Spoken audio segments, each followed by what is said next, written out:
Entonces, como todos los sistemas que hemos visto, el aparato reproductor masculino también está constituido por una secuencia de órganos, ¿cierto? Que en conjunto, el producto final es formar una célula que tiene la capacidad de fecundar. Esta célula se va a llamar gameto.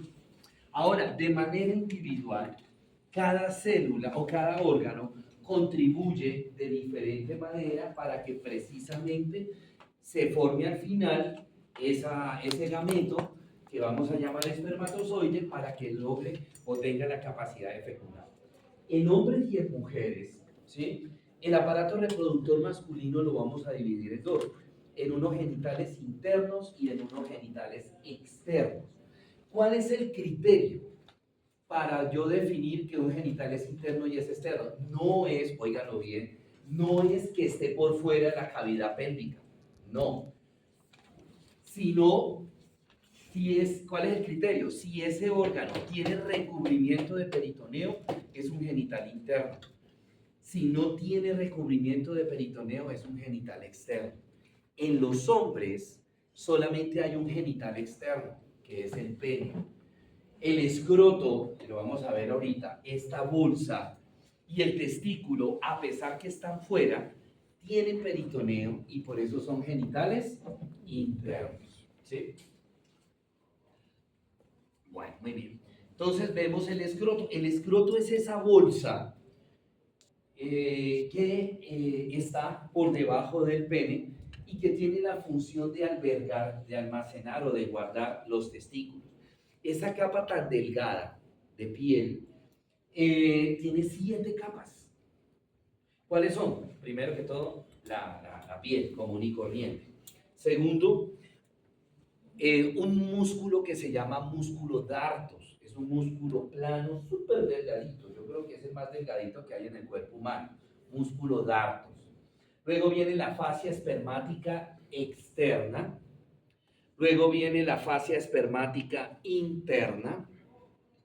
Luego viene una primera capa de peritoneo que se llama la túnica vaginal. Es también una capa de peritoneo muy delgada. Luego viene otro espacio, que es el espacio peritoneal, y finalmente viene la túnica albuginea, que es otro recubrimiento de peritoneo. Esa túnica albuginea es la que está recubriendo, o sea, cuando de pronto en una cirugía, lo primero que pues obviamente están las capas, pero lo que se ve al abrir la piel es esa capa blanca gruesa, que es la túnica albuginea. ¿Sí? Y ustedes dirán, bueno, ¿y por qué tiene peritoneo ese escroto? ¿Por qué tiene peritoneo el testículo? Porque resulta que cuando se forma el embrión masculino, el bebé, los testículos se forman en el abdomen, se forman acá, ¿cierto? Cuando ya están formados esos testículos, empiezan a descender a este trayecto acá, que se llama el trayecto inguinal o el conducto inguinal. Entonces, se forman acá en el abdomen, empiezan a bajar y se meten por ese conducto inguinal. Ese conducto inguinal, no traje. Ese conducto inguinal, pues como el nombre lo indica, es un conducto, viene así. Es un conducto que tiene un orificio profundo y uno superficial. Entonces, cuando viene descendiendo, se mete el testículo por el anillo inguinal profundo, que es el que está de este lado, atraviesa todo el conducto inguinal y sale por el anillo inguinal superficial y cae al escroto. Y al caer al escroto, ¿sí? Ese peritoneo también empieza a formar parte de la piel, va a formar parte de todo el componente del escroto. Por eso es que los dos, escroto y testículo, son genitales internos y tienen peritoneo, ¿correcto?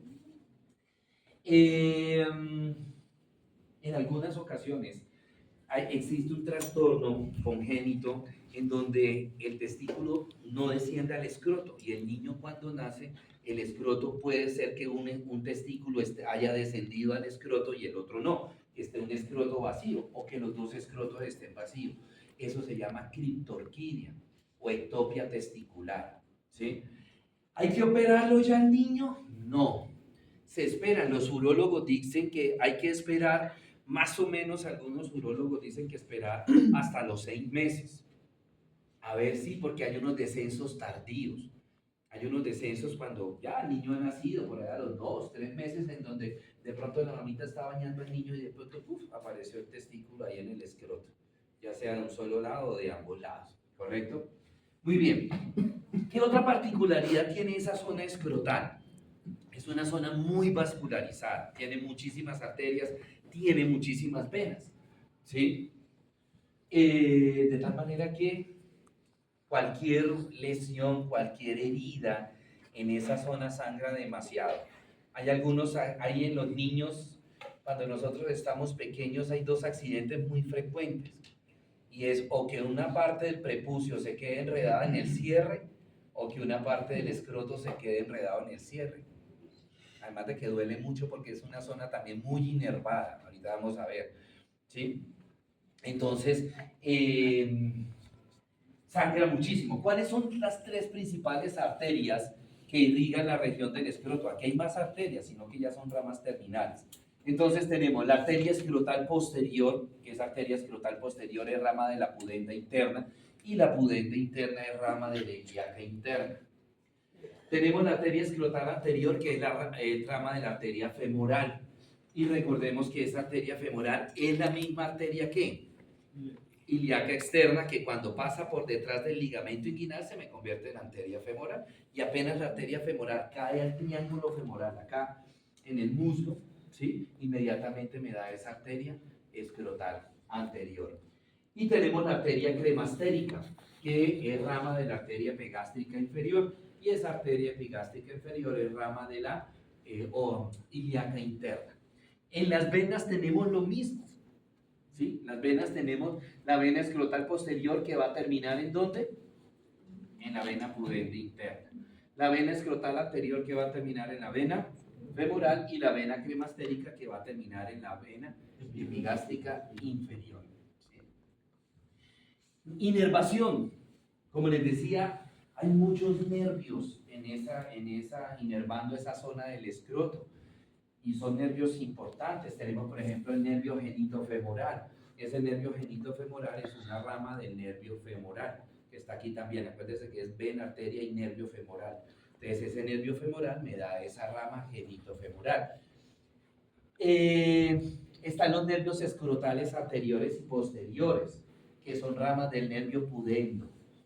Son ramas del nervio pudendo interno. Tenemos otros dos nervios que no están ahí, que son el hilo hipogástrico y el hilo inguinal. Ellos se originan del nervio raquídeo L1, lumbar 1. El hilo hipogástrico ayuda a inervar, darle sensibilidad a toda la parte superior del pubis, ¿sí?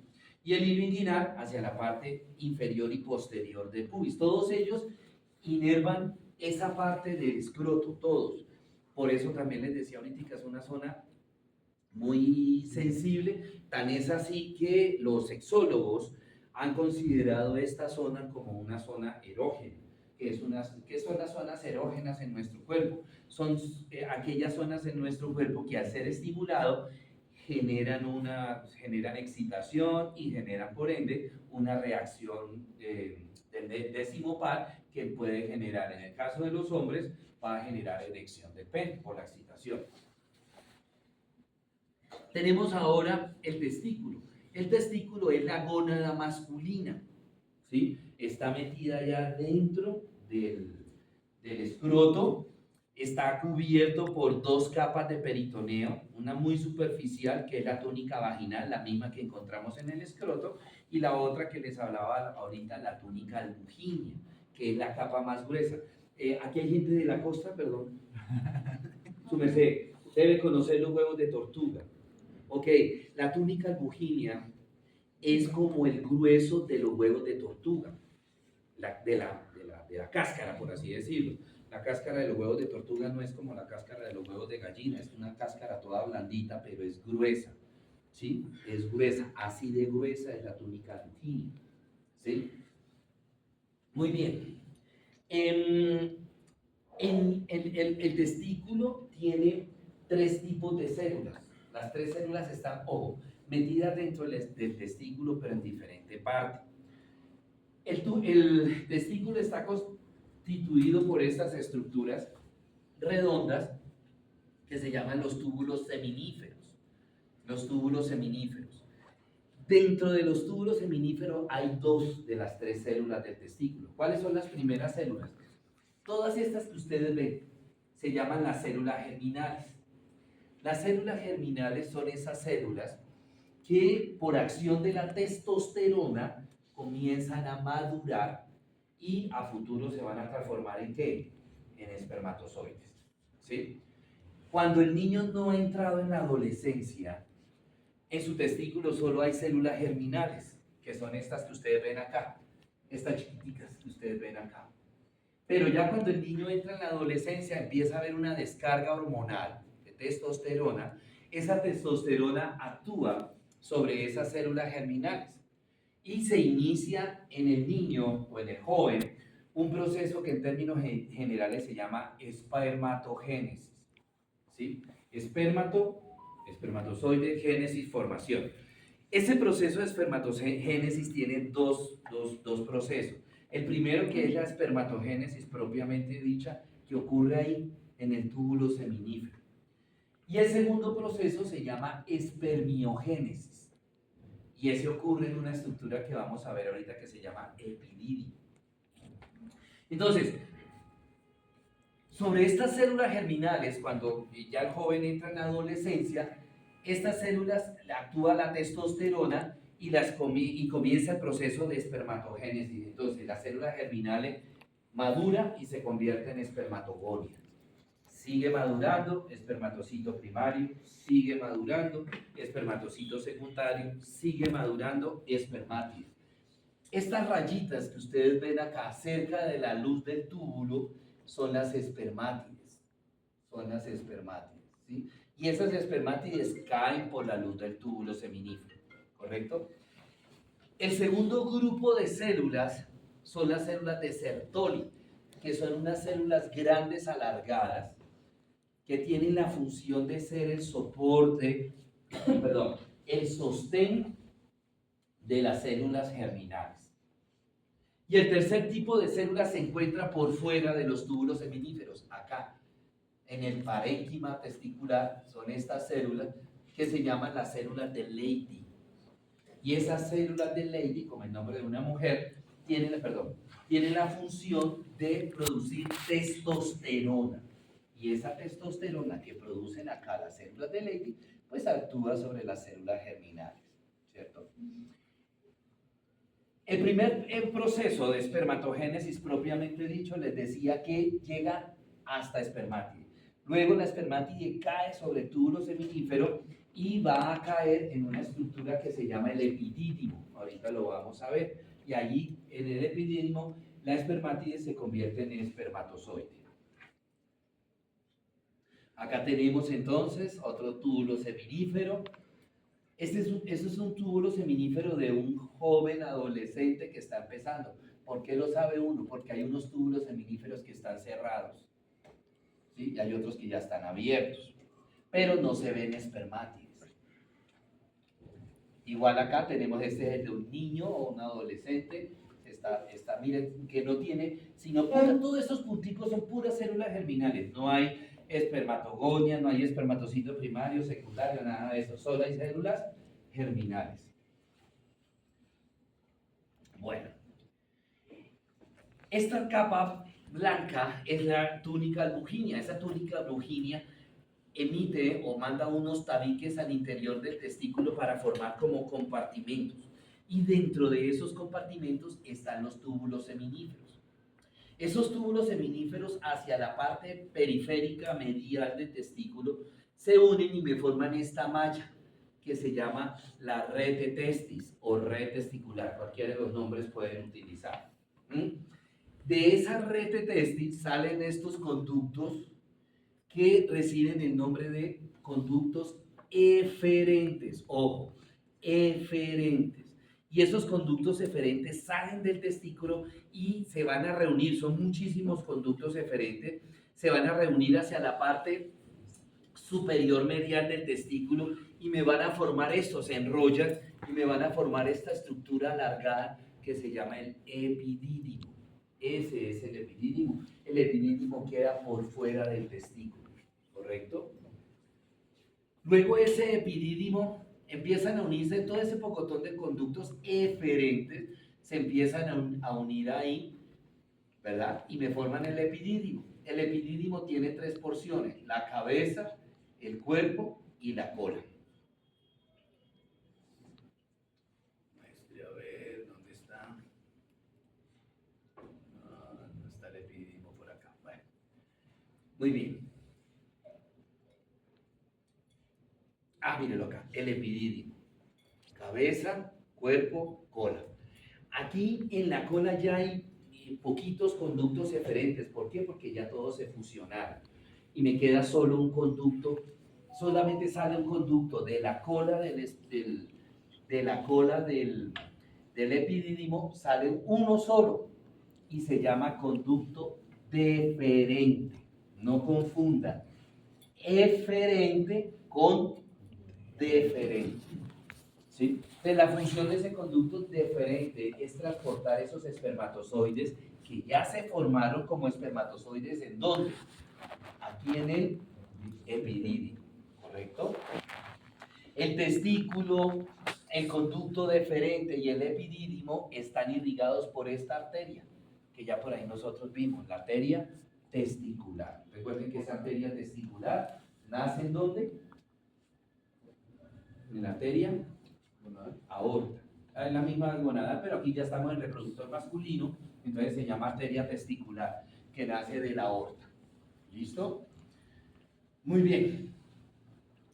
Hacia la parte de la región inguinal del hombre, tenemos esta zona, es un trayecto largo, en donde vamos a encontrar un conjunto de estructuras. Ese conjunto de estructuras se llama el cordón espermático. ¿Cómo está constituido ese cordón espermático? Entonces está constituido por el conducto deferente, mírenlo acá, la arteria testicular, ¿sí? El plejo venoso pampiniforme. Resulta que del testículo salen unos capilares venosos, que se entrecruzan y se unen y me forman este plejo venoso pampiniforme. En la medida que él va subiendo, se van uniendo los capilares venosos hasta que me queda uno solo, que es la vena testicular. Y recordemos, la vena testicular, esa variación cómo drena. ¿Se acuerdan de cómo drena esa vena testicular? ¿Pero cuál? Vena testicular derecha, ¿dónde termina? Creo que ahorita era una de las preguntas de parcial, no era testicular sino ovárica, en la cava inferior, y la vena testicular izquierda en la renal izquierda, ¿cierto? Y ya sabíamos por qué entonces esa manera de drenaje, sobre todo la izquierda, le cuesta trabajo subir a la sangre. ¿Por qué? Porque es completamente vertical, ¿sí? Entonces, acuérdense que también del corazón hacia abajo, todas las venas tienen una estructura que se llama ¿cómo? Las válvulas. ¿Y esas válvulas para qué sirven? Pues para evitar que la sangre se devuelva. Esa sangre que está subiendo, ¿sí? Para que no se devuelva, entonces permita que vaya subiendo, pero va subiendo ¿por qué? Como por tramos, porque se abre la válvula, pasa la sangre de abajo hacia arriba, se cierra la válvula, ya la sangre quedó aquí y así sucesivamente, va a ir subiendo por tramos hasta que llega ¿a dónde?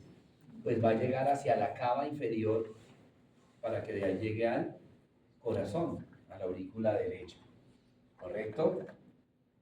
¿Qué más hay acá en el cordón espermático? Hay unos nervios, el nervio pudendo, está el nervio pudendo interno, que es el que le da, ya lo veíamos ahorita, el que le da la sensibilidad a toda esta zona, ¿sí? A la zona inguinal, la zona testicular.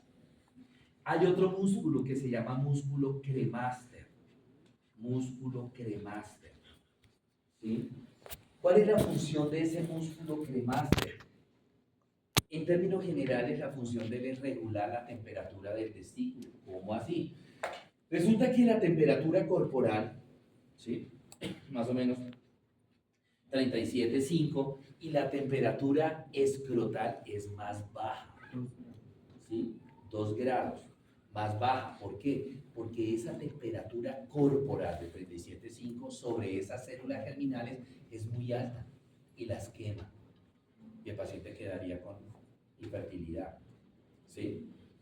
Entonces, ¿cómo hace el músculo cremaster para regular la temperatura del testículo? Entonces, dependiendo, si estamos en un clima frío, ¿sí? Por ejemplo, acá en Bogotá, últimamente en estas madrugadas que está haciendo, se baja mucho la temperatura corporal también, ¿qué?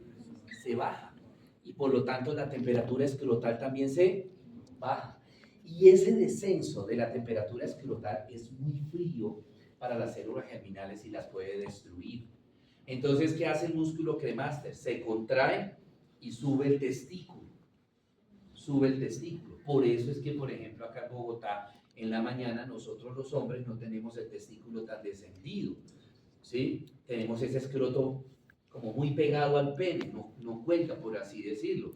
¿Por qué? Porque la temperatura está baja. Entonces, el cremaster se contrae para acercar ¿a quién? Al testículo a la temperatura corporal. Y de esa manera se mantiene la temperatura normal. Ahora, lo contrario, estamos en una zona muy caliente, en la costa, por ejemplo. Entonces, la temperatura corporal es ¿qué? Y la temperatura escrotal es alta. Si está haciendo mucho calor, se sube más la temperatura corporal, entonces ¿qué hace el músculo cremaster? Se relaja, y al relajarse el músculo cremaster, desciende el testículo, y al descender el testículo se está alejando de la temperatura corporal, y de esa manera regula la temperatura, ¿cierto? Entonces, el cordón espermático, ya vimos los componentes. Importante de este cordón espermático, pues en esa zona inguinal, cuando el hombre se quiere esterilizar, que se hace la vasectomía, hay muchos hombres que no se quieren, porque hay una falsa concepción. Hay hombres que dicen que no, yo no me quiero hacer la vasectomía porque pierdo sensibilidad. Falso. ¿Por qué? Porque miren por dónde está el conducto deferente. ¿Está qué? Superficial, y los nervios van profundos, ¿sí? Entonces, cuando un hombre se va a hacer la vasectomía, se abre la piel, ¿sí? De ahí de la región inguinal, se abre, ¿verdad? Se retira la fascia, se corta la fascia un poquitico, se abre, y lo primero que uno encuentra es ¿a quién? Al conducto deferente. Entonces se saca con un ganchito, se saca el conducto deferente, se liga, se corta y ya. No se toca para nada ni las arterias, ni las venas, ni los nervios. Entonces el paciente queda con su sensibilidad completamente normal. Completamente normal. ¿Correcto?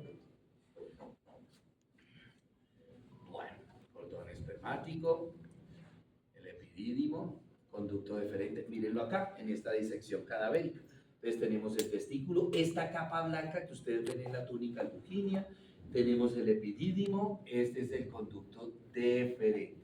Este conducto deferente va a terminar acá uniéndose con el conducto de esta glándula que se llama la vesícula seminal, ¿sí? Ahí termina uniéndose el conducto deferente con el conducto de la vesícula seminal para formarme un tercer conducto que se llama el conducto eyaculador, que ahorita lo vamos a ver. Muy bien.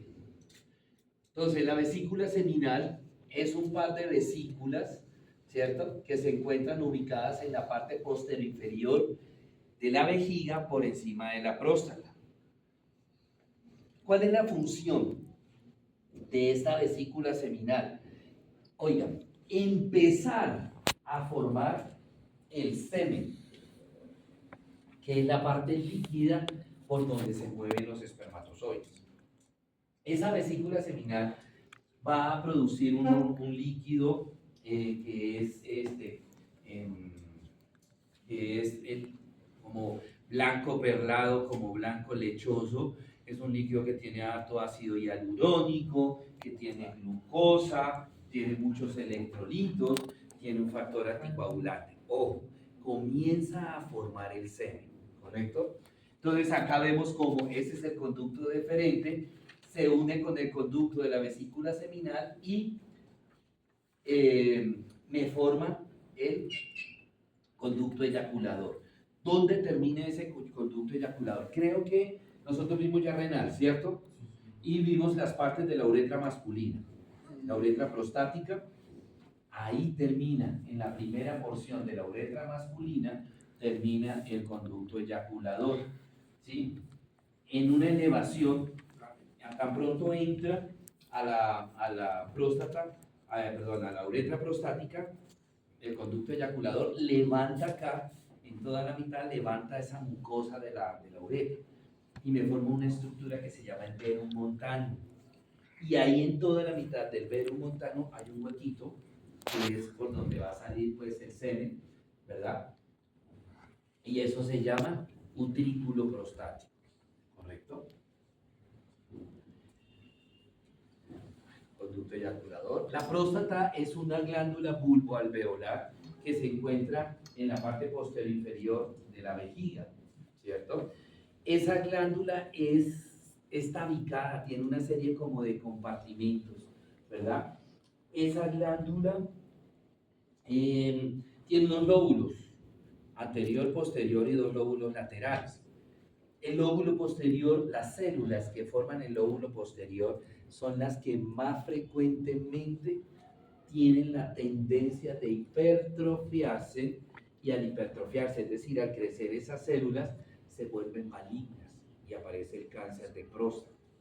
Por eso es tan importante que el hombre se haga el tacto rectal. ¿Por qué? Porque en el momento en que empiece a sufrir hipertrofia, ese lóbulo posterior cambia la consistencia de la próstata.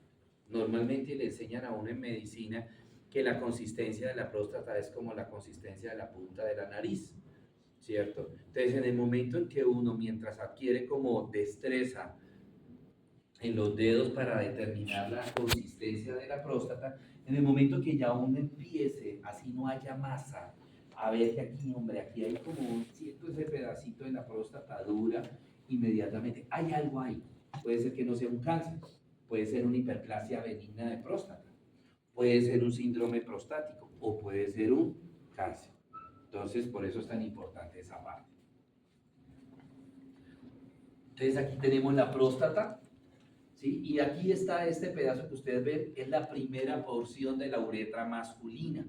Aquí está la vejiga, ¿sí? Y este pedazo se llama la uretra prostática. Nosotros sí vimos renal, ¿verdad? Que les hablé de la uretra prostática, membranosa y permeada. Okay. Bueno.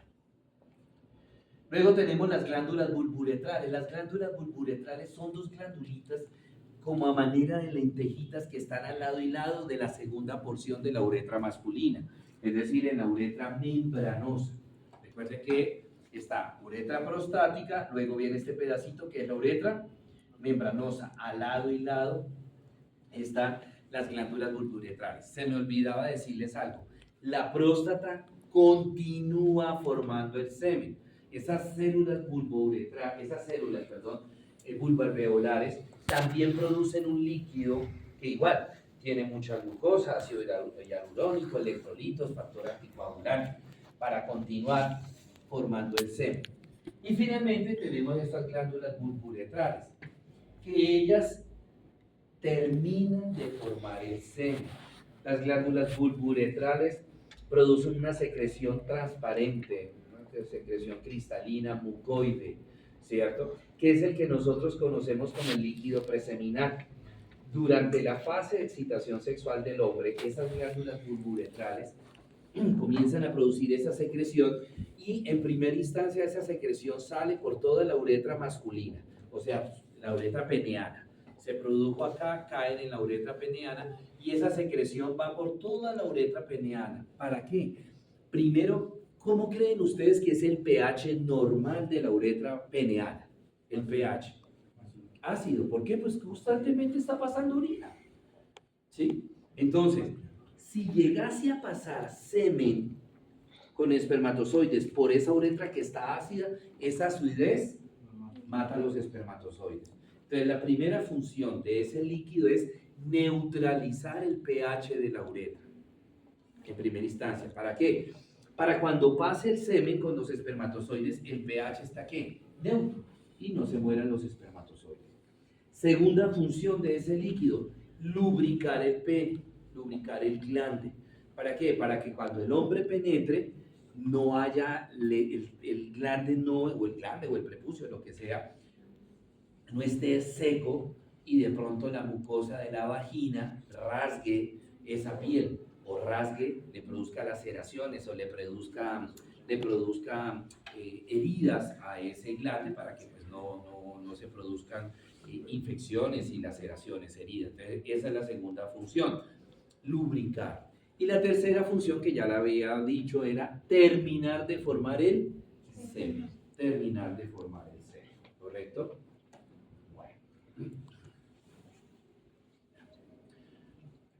Y finalmente tenemos el pene. Entonces el pene es el órgano copulador del hombre, ¿cierto? Tiene tres partes. La raíz que es retropúbica, o sea, está por detrás del pubis.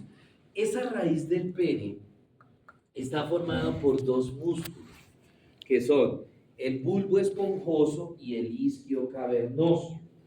Bulbo esponjoso y el isquio cavernoso. ¿Sí? Pregunta de parcial, ¿verdad? Luego viene la segunda parte del pene, que es el cuerpo. Es la parte que sobresale del pubis y es la parte pendulante.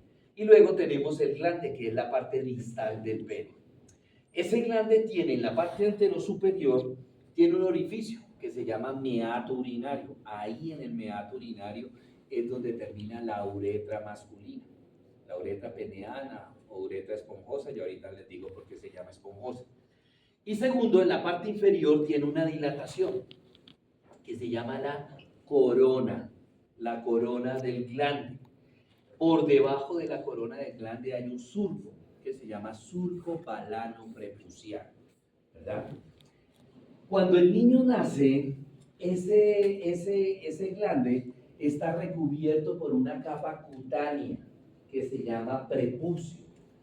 Ese prepucio está constituido por fibras elásticas y fibras colágenas. La cantidad de fibras elásticas que tiene el prepucio varía en cada uno de nosotros. Hay algunas personas, algunos hombres, que tenemos mayor cantidad de fibras elásticas. Entonces, ¿qué pasa? Que el prepucio puede descender fácilmente. Y hay otras personas que no tienen una suficiente cantidad de fibras elásticas. Entonces, ¿qué pasa? Siempre, digamos que anteriormente, hace muchos años, de pronto en la época de nuestros papás, nuestros abuelos, era una ley, por así decirlo, que todo niño que nacía había que hacerle ¿la qué? La circuncisión. ¿Por qué? Por cuestiones de aseo.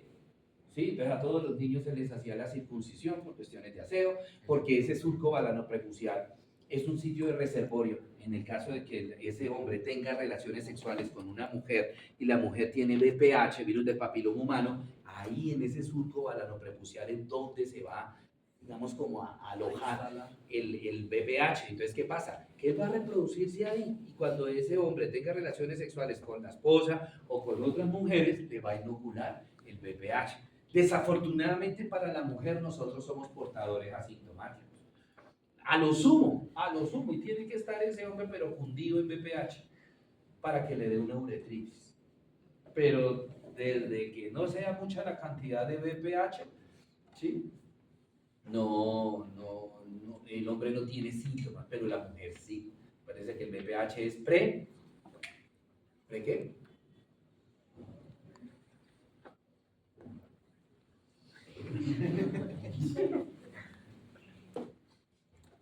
El VPH puede producir ¿qué? ¿Por qué está? Cáncer. El VPH es precanceroso para la mujer. Para la mujer. ¿Listo? Entonces, por eso, entonces dijeron los especialistas también, dijeron, no, hombre, entonces tenemos que mirar a ver, el prepucio está formado por fibras elásticas, hay que activarlas. Entonces, por eso es que cuando el niño nace se le dice a la mamá que siempre que esté bañando al niño, empiece a bajar el prepucio, ¿sí? Con cuidadito le vaya bajando el prepucio para activar esas fibras elásticas. Y en la medida que se van activando, esas fibras elásticas, el prepucio va a ir ¿qué? Descendiendo. ¿Cuál es el ideal? Que quede todo el glande descubierto. y que posteriormente el paciente pueda nuevamente cubrirse el glande con el prepucio. Ese es el ideal. ¿Para qué? Para cuestiones de aseo, porque también el prepucio protege esta zona. En una persona que le han hecho la circuncisión se han atrofiado receptores nerviosos acá y no protege para ciertas cosas. En cambio con el prepucio sí. Acá tenemos ya todo el aparato reproductor masculino, entonces tenemos el testículo, mire, esta es la túnica lujínia, ¿sí? El epidídimo, el conducto deferente, la vesícula seminal, la próstata, acá por dentro debe ir la uretra prostática, acá está la vejiga, esta es la uretra membranosa, estas son las glándulas bulbouretrales, esta es la raíz del pene, bulbo esponjoso, isquiocavernoso, los dos músculos, y este es el cuerpo del pene y este es el glande, acá se ve bien el surco alano prepucial. Cuando yo hago un corte transversal del pene, el pene está formado por dos tipos de cuerpos, dos superiores que se llaman los cuerpos cavernosos, estos, y uno inferior que se llama el cuerpo esponjoso. Este hueco que ustedes ven acá en el cuerpo esponjoso es la uretra, por eso la uretra peneana también se puede llamar uretra esponjosa. Aquí hay los dos nombres también. La uretra, bueno, el cuerpo esponjoso está relacionado ¿con qué? Con la micción, con la eyaculación. Y los cuerpos cavernosos están relacionados ¿con qué? Con la erección, con la fase de excitación sexual del hombre. Resulta aquí tenemos la vena dorsal del pene, acá tenemos la vena profunda, y todo esto que ustedes ven ahí son unas arterias que están tanto por fuera como por dentro del pene, que se llaman las arterias helicinas. Estas arterias, y perdónenme la analogía que voy a hacer, pero digamos que es de una manera muy fácil de entender. Ustedes se acuerdan, hace unos años que salía por televisión una manguera que, bueno, se abría la llave y se llenaba y se estiraba esa berraca manguera, y después de que ya se usaba, se cerraba la manguera, botaba el agua, y en la medida que iba botando el agua a la manguera, se iba encogiendo y quedaba una manguera pequeña. Bueno, respetando tamaños, así es el proceso de erección. Por más de que le digan 3 pies tampoco. Esas arterias helicinas, imaginémonos que estas son las arterias helicinas, son muchas, ¿sí? Son delgaditas porque tienen poquita sangre y están por dentro del pene y están a los lados del pene en el cuerpo cavernoso, por fuera. Entonces están así. Cuando se produce la fase de excitación sexual del hombre, por el nervio dorsal del pene, que es rama del nervio pudendo, esas arterias se empiezan a abrir. O sea que aumenta ¿qué? ¿El qué? El diámetro, el calibre. Y entonces, si aumenta el calibre, ¿le entra más qué? Sangre. Y en la medida que va entrando sangre, las arterias helicinas comienzan a separarse y empiezan a llenar el cuerpo cavernoso de sangre. Y en la medida que se va separando, el pene va ¿qué? Creciendo. Y se va poniendo duro. ¿Por qué? Porque se está llenando los cuerpos cavernosos de sangre. Esa es la erección, ¿sí? Que está llevando a cabo acá. Cuando ya pasó la fase de excitación sexual del hombre, ¿sí? Entonces ya el estímulo nervioso del nervio dorsal del pene desaparece, entonces empieza a salir esa sangre. Y entonces las arterias empiezan a reducir el calibre, se empiezan a ir acercando. Y vuelve longuito. Y queda otra vez pegadita y el pene queda flácido, queda pequeño otra vez. Bueno, estas es las arterias helicinas. Están por fuera y están por dentro, ¿no? En el cuerpo cavernoso. Y este es el nervio dorsal del pene, que ese viene del nervio pudendo, y ese es el que me lleva el estímulo. El estímulo para que esas arterias helicinas se abran y se empiecen a llenar de sangre y se produzca la erección. ¿Sí? Bueno, muy bien. Ok. Preguntas, dudas, inquietudes. ¿No question? El nombre de los que dijo que va a ser para el parcial. La pregunta parcial. 2 veces lo dije. Bulbo esponjoso, isquiocavernoso. Bulbo esponjoso, isquiocavernoso. Ok. Los que forman la raíz del pene. ¿Listos? ¿Listos, chicos? Entonces, parcial es viernes, ¿no? ¿A qué horas al fin dijimos? 11. de la A mañana. las 11. 11. Ok. A las